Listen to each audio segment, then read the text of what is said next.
الهجرة رحلة هادينا حمل الأمل نادينا الهجرة رحلة هادينا حمل الإسلام لنادينا فسلام الله على الهادي والكون يردد آمينا. Yaitu saya Nur Saada dengan NIM akhir 123. Rekan saya yang kedua yaitu Amanda Melisa dengan NIM akhir 127. Yang ketiga yaitu Iin Cayati dengan NIM akhir 126. Dan rekan saya yang terakhir yaitu Syarifah Hanum Lubis dengan NIM akhir 124. Di sini kami akan mereview skripsi dengan metode PTK atau penelitian tindakan kelas. Baik, selanjutnya itu untuk biodata penulis, di mana judul skripsinya adalah meningkatkan kemampuan mengemukakan pendapat peserta didik dengan metode investigation group atau IG pada mata pembelajaran PKN kelas 5 SDN 2 Tempuran. Nah, untuk penulis dari skripsi ini adalah Nur Khalifatul Jannah dengan NPM 2001031027. Nah, untuk program studinya yaitu Pendidikan Guru Madrasah Ibtidaiyah Fakultas Tarbiyah dan Ilmu Keguruan. Untuk institusinya yaitu Institut Agama Islam Negeri atau IYN Metro. Nah, tahun akademiknya adalah 1446 Hijriah atau 2024 Masehi. Untuk abstrak dari skripsi ini, penelitian ini bertujuan untuk meningkatkan kemampuan mengemukakan pendapat siswa kelas 5 SDN 2 Tempuran pada mata pembelajaran PKN.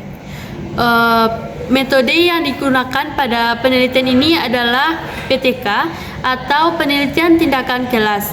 Ini melibatkan 17 siswa kelas 5 SDN 2 Tempuran yang dilaksanakan dalam 2 siklus.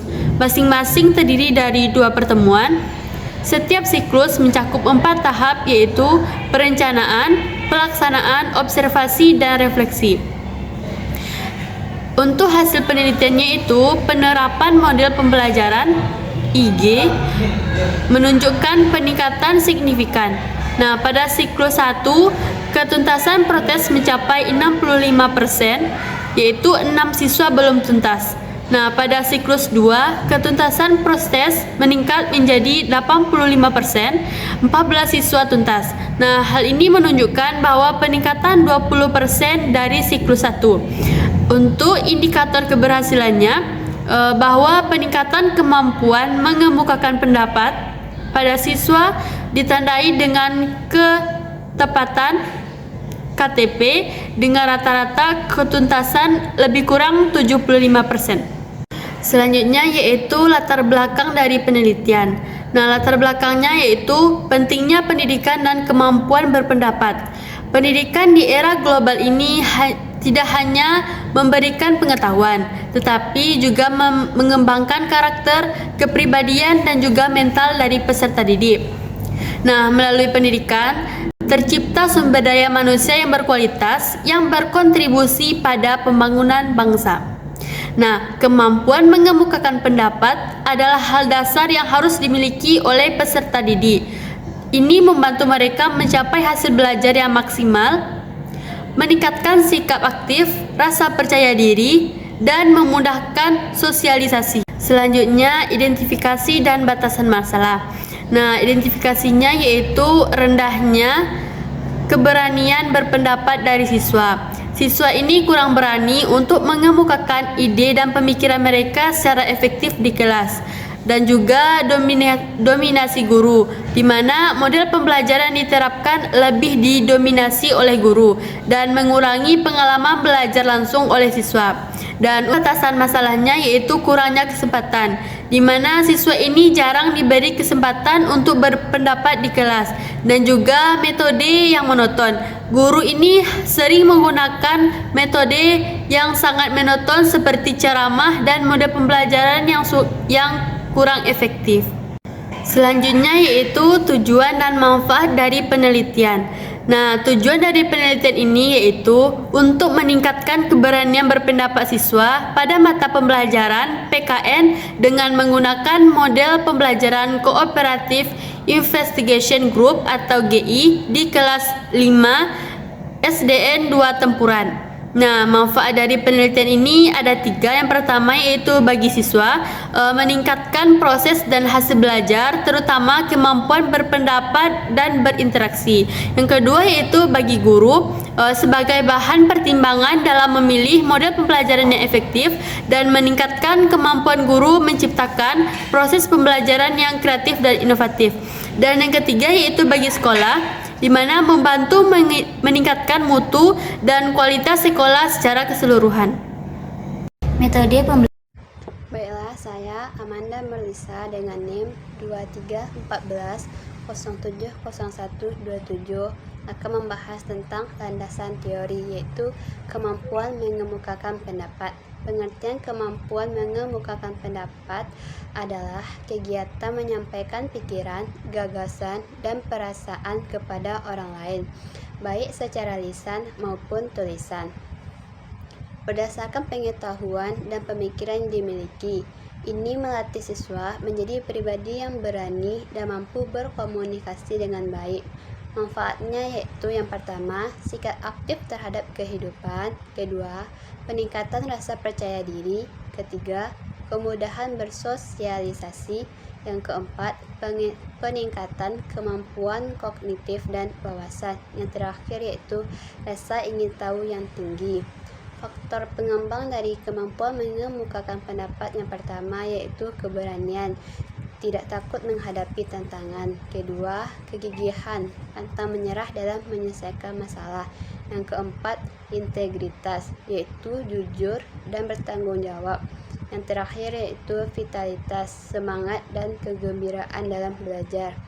Indikator dari kemampuan mengemukakan pendapat yang pertama yaitu keberanian, di mana berani bertanya, menanggapi, dan tidak takut salah. Yang kedua, kelancaran, lancar dalam menyampaikan pendapat dengan kata yang baik, pelafalan jelas, dan penugasan materi.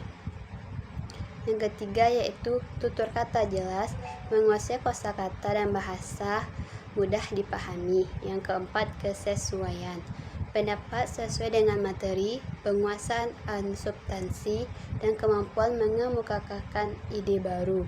Yang terakhir yaitu keruntutan, menyampaikan ide secara berurutan, struktur kalimat tepat, dan penuturan lancar.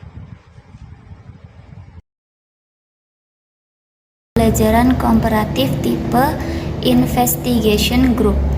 Pertama, ada pengertian. Metode pembelajaran komparatif melibatkan banyak orang, memungkinkan siswa bertukar pikiran, menyampaikan ide, dan berinteraksi. Pada metode ini fokus pada komunikasi dalam kelompok heterogen untuk meningkatkan keterampilan berkomunikasi.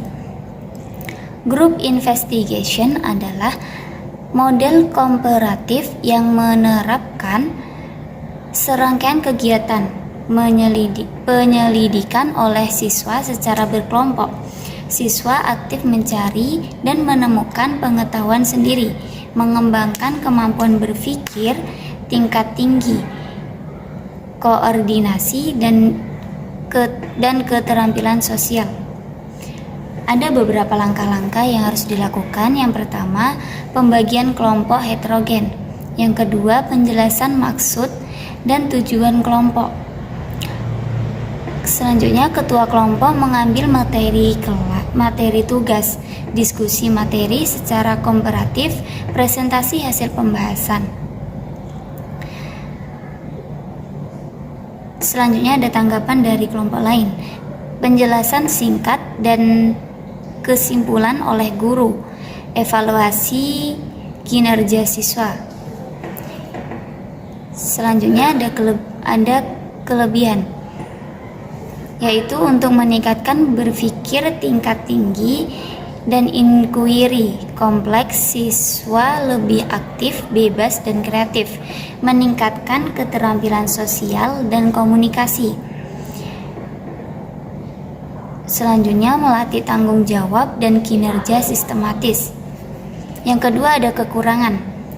Kekurangan pada materi ini adalah sedikit dalam satu pertemuan, sulit mengevaluasi. Selanjutnya ada kekurangan materi tersampaikan sedikit dalam satu pertemuan, sulit mengevaluasi individu, tidak semua materi cocok, diskusi kurang berjalan baik. Yang kedua ada metode pembelajaran komparatif tipe group investigation. Bagian ini menjelaskan pengertian langkah-langkah, kelebihan dan kekurangan metode pembelajaran komparatif tipe group investigation group. Pada bagian ini menjelaskan pengertian langkah-langkah, kelebihan dan kekurangan metode GI. Pada bagian pengertian yang diberikan sudah sesuai teori, yaitu metode komparatif yang menekankan kerja kelompok heterogen untuk meningkatkan keterampilan komunikasi dan berpikir kritis. Pada bagian langkah-langkah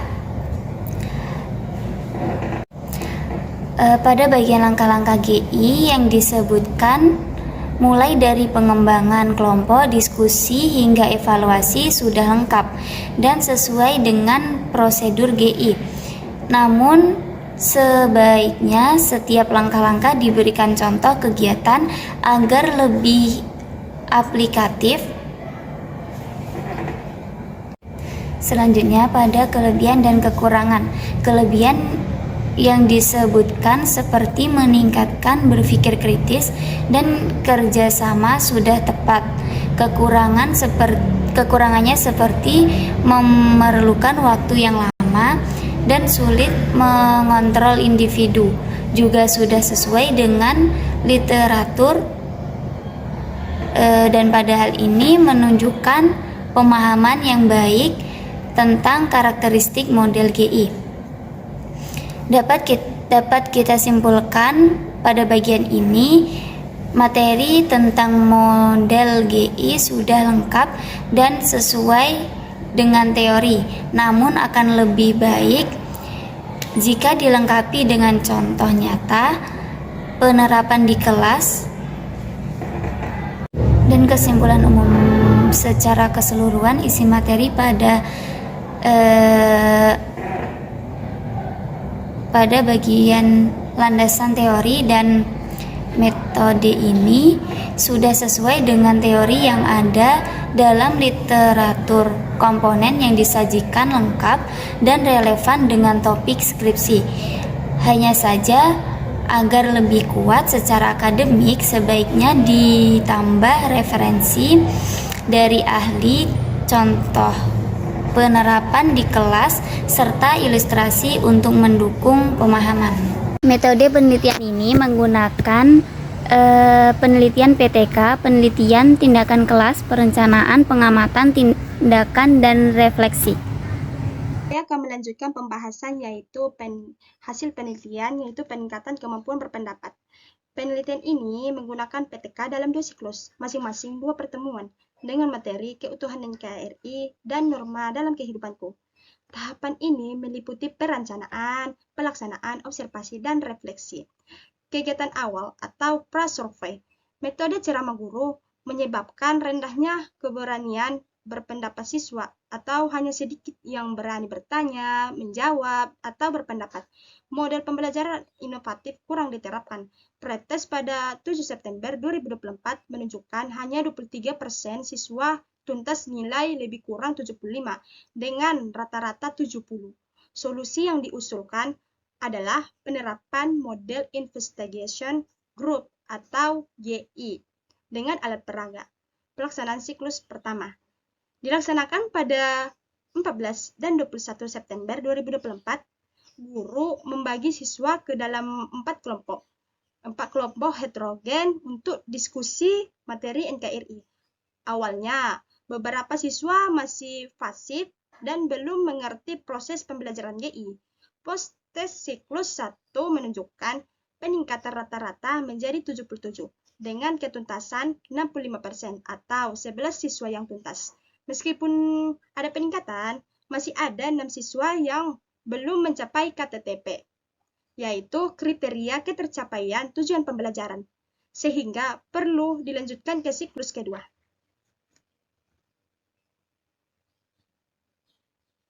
Nah, kita masuk kepada pelaksanaan siklus kedua. Dilaksanakan pada 28 September dan 5 Oktober 2024 dengan materi macam-macam norma dalam kehidupanku dan penerapan norma dalam kehidupanku.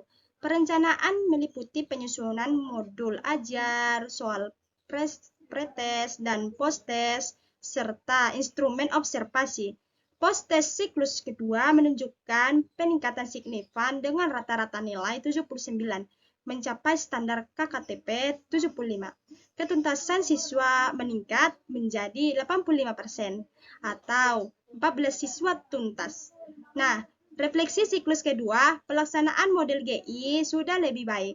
Siswa mulai memahami cara belajar dengan model ini, menunjukkan perkembangan kemampuan mengemukakan pendapat yang lebih baik. Siswa senang, mampu bekerja sama, tidak kesulitan memahami materi, dan keaktifan serta kemampuan berpikir kreatif meningkat. Guru berhasil menciptakan suasana pembelajaran yang menyenangkan, membuat siswa lebih percaya diri dalam berpendapat. Sekian dari saya. Semoga dengan pembahasan ini dapat dimengerti. Wassalamualaikum warahmatullahi wabarakatuh.